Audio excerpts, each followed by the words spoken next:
everyone and welcome back to English with Lucy. Today, I'm very excited about this video. It's a video about cleaning. I have noticed so many people making loads of errors when they're talking about cleaning. It's a very popular topic online nowadays. I'm going to give you lots of cleaning verbs. These are essential, but also the corresponding phrasal verbs that a lot of people struggle with. I'm also going to give you some phrases and vocab words related to cleaning at the end. Firstly, before we get started, I would just like to thank the sponsor of today's video. It is italki.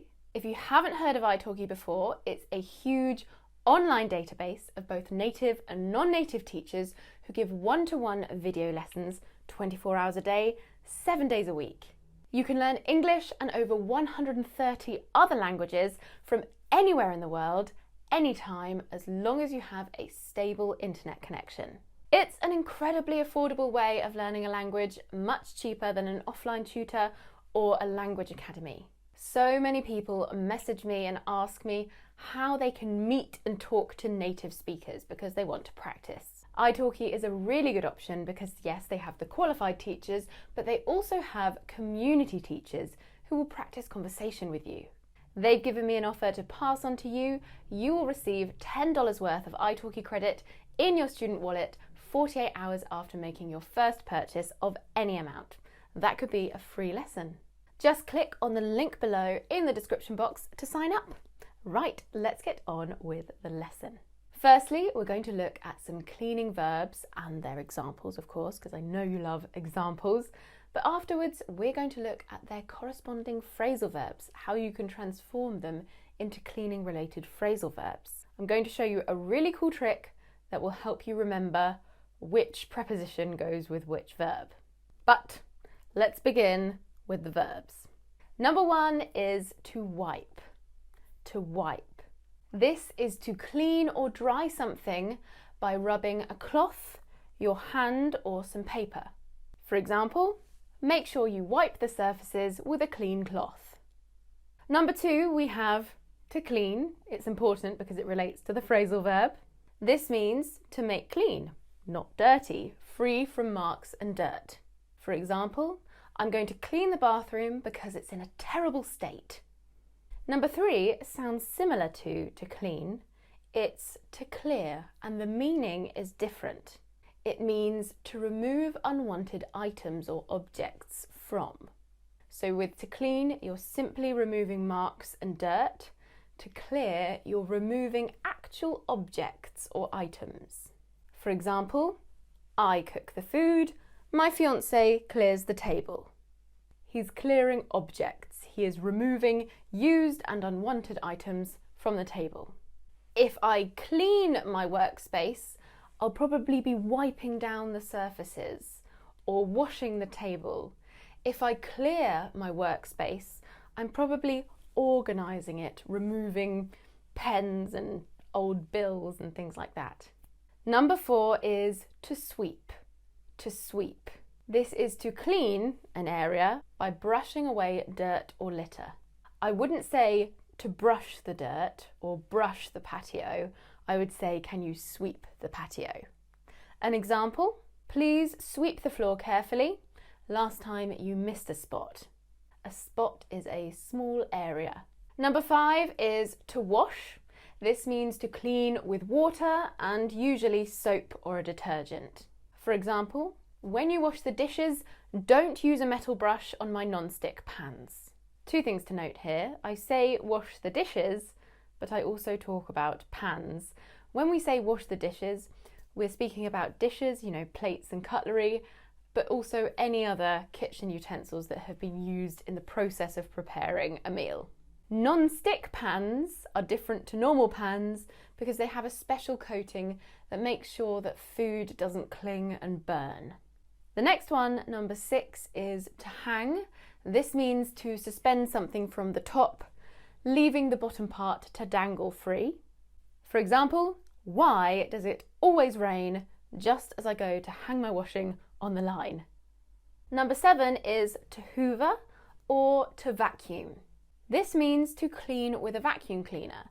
Now, to vacuum is the universal phrase, but to hoover is very common in British English, And this is because for many years, Hoover, which is a brand of vacuum cleaner, basically dominated the market. So we just said we were going to hoover something instead of to vacuum something. Now, even if our vacuum cleaner is made by a different brand, we are still inclined to call it a hoover. An example, when my mother hoovers the carpets, she likes to leave visible vacuum cleaner marks so that everybody can notice the effort that she's made. True story, I love my mum. I always used to wonder why she would hoover so hard to leave these marks. Now I get it. When I hoover, I want people to notice that I've hoovered. Number 8 is to tidy. This means to organise or to arrange neatly or to put something in its place. For example, I'm terrible at tidying my own bedroom, but I'm very good at telling others to tidy theirs. Number 9 is to mop. This means to clean something by soaking up water or liquid. For example, if you see any spilt drinks, be sure to mop the floor. Number 10 is to polish. This is to make the surface of something smooth and shiny by rubbing it, usually with a cloth. For example, please could you polish the cutlery before setting the table? Note, to set the table is to place all of the things that you need on a table before dinner. Cutlery, napkins, plates, salt and pepper, sauces, everything to set the table. We can also say to lay the table. Number 11 is to scrub. Scrub. This is to rub something hard, usually with a brush and water, in order to clean it. For example, you'll have to really scrub those baking trays. Unfortunately, they're covered in burnt cake. Number 12 is to scour. To scour. This means to clean the surface of something by rubbing it hard, usually with an abrasive or a detergent. For example, you should scour that pan with a metal brush and lots of washing up liquid. And the last one, number 13, is to dust.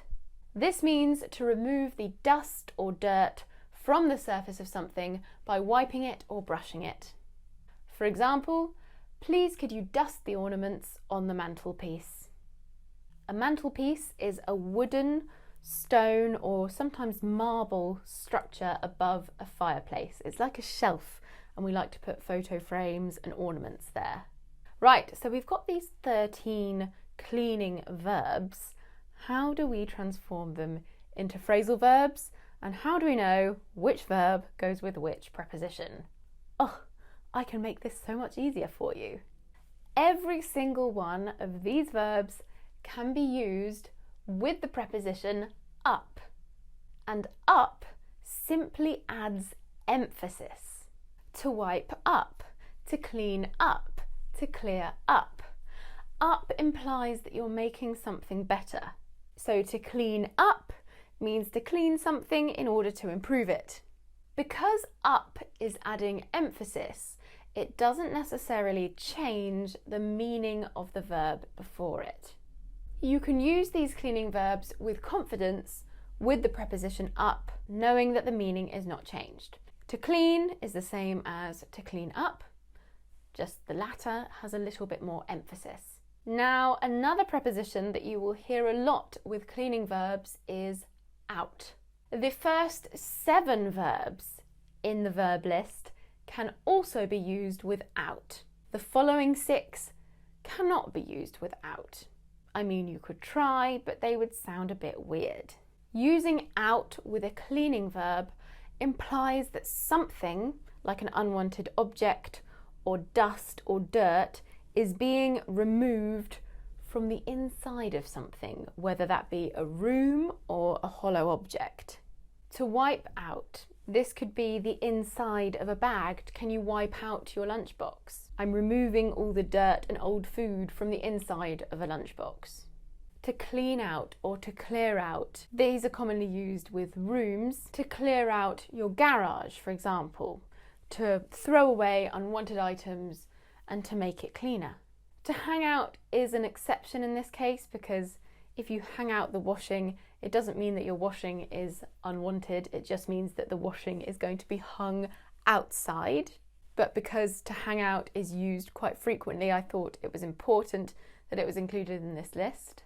To hoover out, to vacuum out, to wash out, to sweep out, this is all talking about removing dust from somewhere or something. To tidy, to mop, to polish, to scrub, to scour and to dust are not usually used without, but they are commonly used with up. English is a very diverse and complicated language, so yes, you might hear someone say, "Can you scrub out those pans?" But I wouldn't recommend it because it's not commonly used. Right, let's move on to the next part of the lesson. I'm going to give you some vocabulary words and phrases, some are quite idiomatic, that describe cleanliness.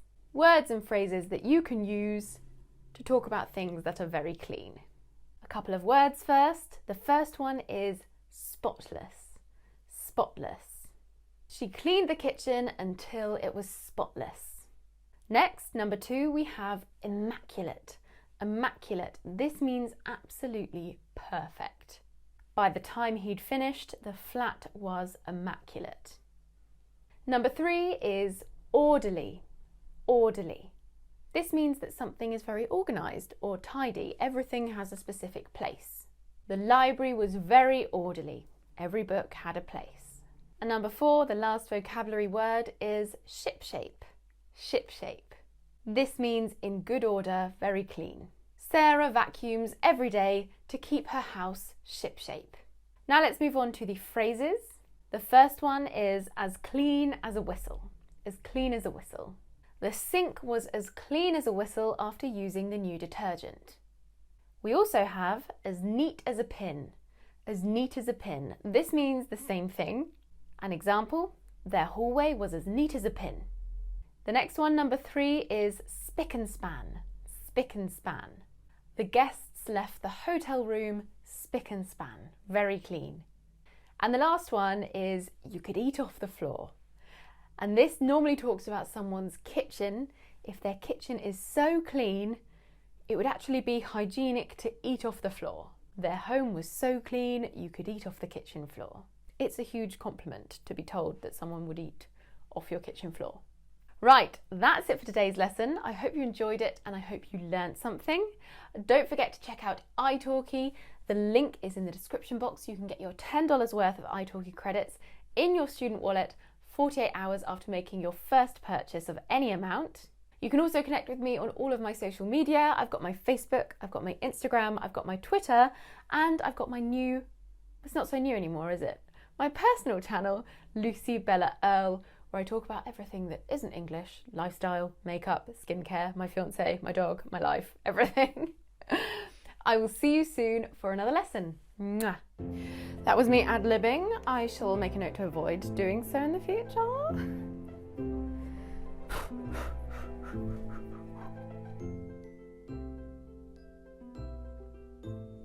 Let's get started. No, let's not get started with the lesson. I need to thank my sponsor. I did that too. Lucy Bella. This means to make clean, not dirty, free from dirt and rub them. Damn it! Spot is on your face. No, I'm not going to talk about that. What is wrong with me? Shut up, Lucy. For example, please could you...